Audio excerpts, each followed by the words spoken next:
ये मुर्गियां एक एक करके अपनी खाल उतारती है, फिर रगड़ रगड़ के नहाती है और डांस भी करती है।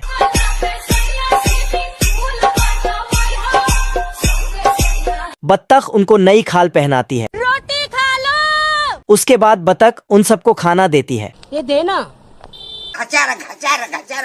तो मुर्गियां उसे खाने लगते हैं। खाना होने के बाद बत्तख फिर सभी मुर्गियों को वापस घर लेकर आता है और रास्ते में उन सबको गाने भी सुनाता है। अच्छा ठीक है। मुर्गियां घर के अंदर आती है तो बत्तख उनके लिए गाना बजाती है। मुझे जाने दो। गाना के साथ फुल जोश में तबला भी बजाता है।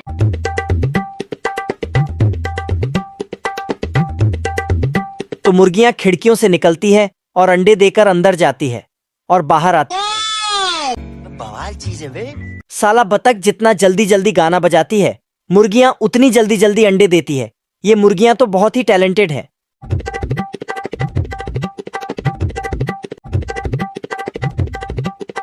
बत्तख इन सब की अंडों को नाप तोल करता है। गजब। फिर बत्तख मुर्गियों को उनके घोंसले तक पहुंचाती है। चलो। उसके बाद बत्तख सभी अंडों को लेकर मार्केट में बेचने चली जाती है। एक गिर जाता है तो उसे पकड़ लेता है। बत्तख अंडों को बेचने के लिए अंदर जाता है तो इधर लोमड़ा घात लगाकर बैठा है। मौका पाते ही अपनी सारी औजार उठा के मुर्गियों के घर तरफ चल देता है। फिर अपना औजार निकालकर छेद करने लगता है। मुर्गियां ये सब देखते ही हमारा घर, हमारा द्वार, हमारा। बत्तख मुर्गियों की आवाज सुनकर 100 के स्पीड से आती है। अंदर आकर बोलती है, कौन है बे? लेकिन बत्तख दौड़कर आकर देखा तो ये छपरी लोमड़ा है। अच्छा बेटे, टिकटॉकी हो। चुपके से आगे आता है और उसके थैले से कुछ निकलता है। लेकिन फिर वापस आता है तो इसके दिमाग में एक दो आइडिया आता है। बत्तख कुत्ते के पास आता है। हाँ भाई सुन ना, सामान लेके पहुँच और बंदे लोग को भी कॉल कर दे। मेरे को इस बार रिक्स लेने का ही नहीं है, बिल्कुल रिक्स नहीं लेने का है। लेकिन कुत्ता साफ साफ मना कर देता है। फिर सुअर के पास जाता है। अम्बा अम्बा अम्बा अम्बा कम्बा कम्बा। लेकिन सुअर अपने बच्चों को दूध पिला रही थी तो ये भी मदद करने से इनकार कर देती है। बेकार है भैया। फिर इसको तीसरा आइडिया आता है। भागते हुए जाती है और पानी में कूद जाती है। पानी के अंदर आके मछली से बोलती है, टूट गया मैं तो अब। ये कैसे हो गया? लेकिन मछली पानी से बाहर आ ही नहीं सकती थी तो मदद कैसे करती। तो वह अकेली छापरी लोमड़ा से मुकाबला करने जाती है। इधर लोमड़ा सभी मुर्गियों को पकड़कर झोले में भर रहा था। तभी बत्तख पीछे से आकर उसकी पूंछ खींचने लगती है। अबे साले। लोमड़ा ने मुर्गियों को भर के झोला उठाया और 9-2-11 होने लगा।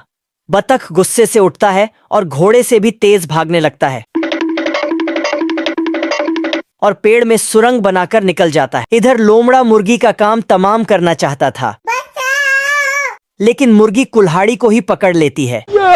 फिर मुर्गी भाग जाती है। बत्तख आती है और कुल्हाड़ी लेकर जाती है। इधर लोमड़ा मुर्गी के पीछे भाग रहा था। लोमड़ा मुर्गी को पकड़ लेता है। तभी बत्तख आती है तो फिर से मुर्गी फरार हो जाती है और लोमड़ा भी जान बचाकर भागने लगता है, लेकिन पेड़ पर जाकर टकराता है। बत्तख छापरी लोमड़ा के पीछे नहा धोकर पड़ जाती है। लोमड़ा जाकर पेड़ में चढ़ने लगता है, लेकिन बत्तख पेड़ को ही काटने लगती है, जिससे पेड़ छोटा हो जाता है और लोमड़ा ग्रेविटी को चकमा देकर भागे जा रहा था। तभी लोमड़ा को ख्याल आया।